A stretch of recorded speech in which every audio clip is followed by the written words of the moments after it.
Hello guys, welcome to Spot Area channel. Now I will give you tutorial how to get boomerang video on Snapchat. And before that, I wanna ask you, how are you guys? So you don't miss any of our videos, don't forget to like, share and subscribe to this channel. And let's start it. First of all, we go to boomerang on Snapchat here.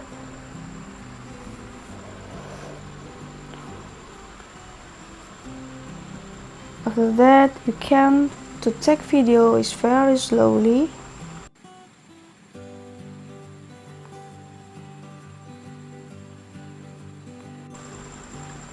And then you can turn off the sound in the button.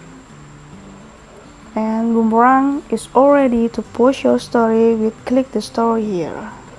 Okay, this is a tutorial how to get boomerang videos on Snapchat for your Android. I hope this video is useful for you and bye.